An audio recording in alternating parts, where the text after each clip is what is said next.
ज्या ज्या वेळेला त्यांचा संघ खेळ करतो त्या त्या वेळेला नक्कीच बक्षिसांची खैरात ही होत असते आणि आपण बघतोय की पहिल्या मॅच मध्ये खूप चांगली पारितोषिक त्यांच्या माध्यमातून लावण्यात आलेली होती। इथे मनीष बारसकर तब्बल पहिल्या मॅच मध्ये 5,000 रुपयाचा मानकरी तो ठरला होता आणि इथे दुसऱ्या मॅच मध्ये त्याला प्रमोट केलंय। तो डायरेक्ट अगदी सलामीसाठी आलेला आपण त्याला बघतोय आणि खूप चांगली इनिंग त्याने अद्यापर्यंत साकारले। रिव्हर्स अटेंड करण्याचा प्रयत्न, खूप चांगली फिल्डिंग अगदी मागच्या बाजूला आपण बघतोय। चेंडूला स्टॉप केलंय। निर्धाव चेंडूचा खेळ संपेल, धावफलक स्थिरावेल ते 16 या धावसंख्येवरती। 16 धावा आहेत धावफलकावरती। टॉस जिंकलाय तो CHB धारणी या टीमनं क्षेत्ररक्षण करण्याचा निर्णय। अगोदरच्या मॅच मध्ये राधाकृष्ण गावडे जांभिवली या टीमला धारणी संघाने परास्त केलं होतं आणि आता त्यांना आव्हान असेल ते खरसुंडी टीमचं।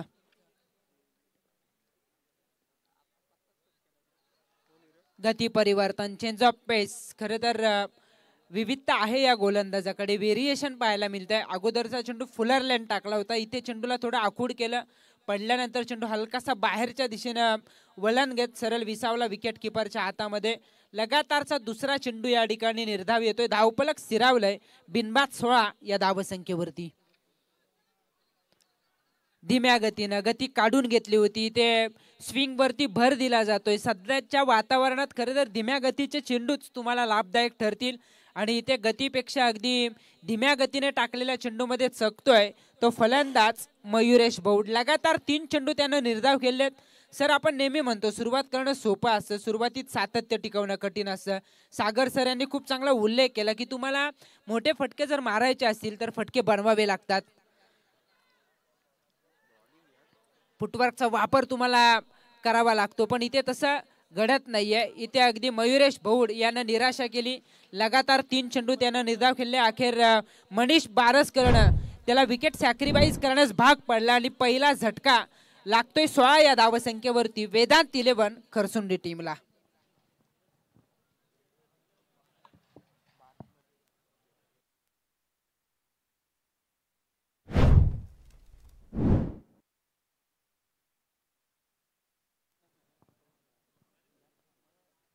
खरसुंडी टीमला या ठिकाणी पहिली विकेट गमवावी लागते। धावचीच्या साह्यानं मयुरेश बौडला स्तब्ध उभं केलं होतं आणि अखेर विकेट सॅक्रिफाईस करण्यास भाग पडलं ते मनीष बारसकर या फलंदाजानं। कारण गोलंदाजीसाठी आलाय अमोल पाटील, अगदी खूप चांगला टप्पा आहे, अचूक टप्पा, वेगावरती खूप चांगलं नियंत्रण, स्विंग देण्यावरती त्यानं आता भर दिलेला आहे आणि त्यावरती चकवतोय तो फलंदाजानं। आणि बॅट्समन मैदानावरती 3ऱ्या क्रमांकावरती दाखल होत असताना सूरज साल्वी हा फलंदाज आपण मैदानावरती बघतोय।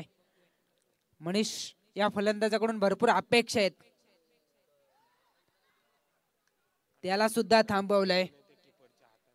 यष्टीरक्षक गोरख रसाल यांना आपण बघतोय, त्यांनाही चेंडू उमगत नाहीये। खरं तर फलंदाज चकतायत, त्या मागोमाग यष्टीरक्षक सुद्धा चकतोय। स्विंग जास्त या गोलंदाजाकडे, टप्पा पकडला या गोलंदाजानं, खूप चांगली लाईन आणि लेंथ पाहायला मिळते। पहिल्या षटकात 16 धावा आल्यानंतर असं वाटलं होतं वेदांत 11 खरसुंडीची धावसंख्या सुसाट धावतीये, चांगल्या धावसंख्येकडे निघेल, पण अखेर आपण बघतोय थांबवलंय अमोल पाटील या गोलंदाजानं। निर्धाव षटक या ठिकाणी टाकतोय आजच्या रात्रीतील पहिलं आणि या स्पर्धेतील दुसरं। पहिल्या रात्रीमध्ये महेश म्हात्रे या गोलंदाजानं पहिलं निर्धाव षटक टाकलं होतं, वयालचा महेश म्हात्रे, पण इथे मात्र खरसुंडीचा हा गोलंदाज इथे कुठेतरी अमोल पाटील स्वतःला सिद्ध करतोय। मित्र म्हणून खरसुंडी टीमच्या विरोधात धारणीचा हा गोलंदाज अमोल पाटील स्वतःला सिद्ध करतोय। पहिल्या षटकात तब्बल 16 धावा आल्यानंतर कमबॅक करायचं होतं आणि कौतुकास्पद कमबॅक, गुड कमबॅक म्हणता येईल अमोल पाटील या गोलंदाजाकडून। 2 षटकांचा खेळ संपन्न झालेला आहे, धावसंख्या आहे 1-16।